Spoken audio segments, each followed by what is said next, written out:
اب دوسرا فتنہ ڈیجیٹل میڈیا ہی کی بات کر رہا ہوں میں. پھر مرد آ رہے ہیں تو عورتیں کیوں نہیں آئیں گی؟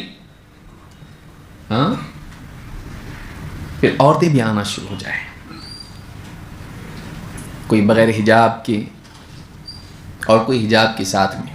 بہنوں، آج ہم تفسیر قرآن کریم کی ہم تفسیر پڑھیں گے، اور خالہ کوئی آ رہی ہے تفسیر پڑھانے کے لیے، بے پردہ ہے، ساری زینت کے ساتھ آئی ہے.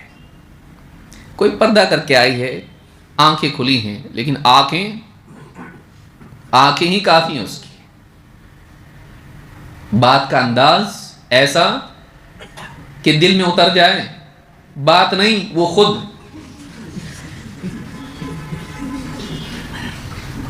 اور ہمارے مرد حضرات بھی کتنے دین کے چاہنے والے، ان کی بات بہت سمجھ میں آتی ہے. ہم کو سمجھ میں آ رہا ہے تو اس کو کیوں سمجھ میں آ رہا ہے، اور ان کو سنتا ہوں برابر، تو تفصیل سے بتاتی ہیں خالہ جان. اور سن رہا ہے پوری ان کی. کیا ہے یہ؟ سوچئے. میری بیوی دیکھتی نا، میں بھی دیکھتا ہوں اس کے ساتھ. اچھا، یہ سب چیزیں فتنہ ہیں، یہ فتنہ ہے، یہ سب یہ نقصان ہے. اور دھیرے دھیرے دھیرے دھیرے دل، دیکھیے ایک دن میں بربادی نہیں آتی ہے. نوح علیہ السلام کی قوم کو آپ دیکھیے کہ ان کا فتنہ کیسے آیا. پہلی نسل میں شیطان نے دل میں ڈالا، نیک لوگ تھے تمہارے، کیا کرو، ان کی یادگاریں قائم کرو، ان کو دیکھ کے تم موٹیویٹ ہو جاؤ گے، تمہارا دینی جذبہ تازہ ہوگا، عبادت گزار، ان کو دیکھ کے یاد تازہ ہوگی، دیندار بنو گے تم لوگ. اچھا گول دیا اور راستہ غلط بتایا. ان کی مورتیاں بناؤ اور ان کے مجسمے یہاں وہاں نصب کرو، تاکہ ان کو دیکھ کر تمہاری دینداری کا جذبہ بڑھے، ان کی یاد تازہ ہو. ان کی یاد تازہ ہوگی تو تم موٹیویٹ ہو جاؤ گے، انسپیریشن تم کو ملے گا. کیا انہوں نے ایسا شرعی دلیل کی بنیاد پر نہیں، بس دل میں بات آ گئی، شیطان نے بات ڈال دی، کیا. وحی کی بنیاد پر نہیں تھا یہ فیصلہ. یاد رکھیے بدعت شرک تک لے جاتی ہے، بعض بدعتیں شرک تک لے جاتی ہیں. تو یہ بدعت ہی تھی، اپنی رائے سے انہوں نے دین میں ایک عمل کیا جس کو اچھا سمجھا. وہ نسل چلی گئی، اس کے بعد نسل دوسری آئی. شیطان نے ان کے دل میں ڈالا، یہی تو لوگ ہیں، یہی تو مجسمے ہیں، ان کے وسیلے سے بارش ہوتی تھی، تمہارے باپ دادا انہی سے طلب کرتے تھے، ان کو خوش کر کے سب ملتا تھا. تو مجسمے کیوں بنائے گئے تھے؟ موٹیویشن کے لیے، انسپیریشن کے لیے، جذبہ بڑھنے کے لیے.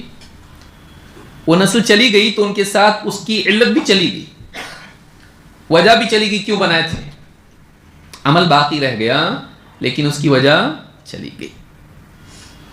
بعد والوں کے دماغ میں، ان کے دل میں شیطان نے دوسری وجہ ڈال دی ہے، ریزن ہی بدل دیا کہ یہ کیوں بنائے تھے. اور پھر اس کے بعد لوگ انہی کو پوجنے لگ گئے. بعض اوقات ایک گمراہی ایک دم سے اپنی اصل شکل میں نہیں آتی ہے، بلکہ وہ گمراہی دھیرے دھیرے دھیرے دھیرے آتی ہے. اور بہت سی گمراہیوں کی شروعات میں ایک اچھا جذبہ ہوتا ہے، اس کو یاد رکھیے. یہ کون جانتا ہے؟ یہ اہل علم جانتے ہیں. لیکن عوام یہ دیکھتی ہے کہ اس میں غلط کیا ہے، اس میں برا کیا ہے، اس میں فائدہ ہی تو ہے. تو عوام اکثر حال کو دیکھ رہی ہوتی ہے اور علماء معال کو دیکھ رہے ہوتے ہیں. عوام کیسا بولتی، اتنا ہی سے تو ٹیڑھی ہو گئی نا دیوار، اتنا کیا آپ اتنی باریکی آپ کریں گے. عالم بولتا ہے دیوار اتنی ٹیڑھی ہوگی لیکن اس کے اوپر پوری عمارت جو بنے گی پوری ٹیڑھی ہو جائے گی. یہ لکیر تھوڑی سی ٹیڑھی ہوئی ہے لیکن یہاں آپ کو تھوڑا دکھ رہا ہے، یہ لکیر جتنی دور جائے گی سیدھے راستے سے اتنی دور ہوتی جائے گی. آپ اتنا مت دیکھو، آپ دیکھو کہ آگے جا کے کتنا ٹیڑھا جائے گا یہ. تو عالم وہاں دیکھ رہا ہوتا ہے، عوام یہاں دیکھ رہی ہوتی ہے.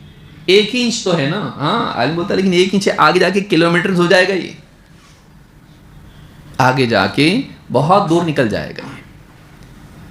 لہذا یہ جو فتنے ہیں، چاہے وہ سوشل میڈیا کے طور پر ہو، ڈیجیٹل میڈیا ایپلیکیشنز، خاص کر کے آج جو ہمارے سامنے ہیں آرٹیفیشل انٹیلیجنس،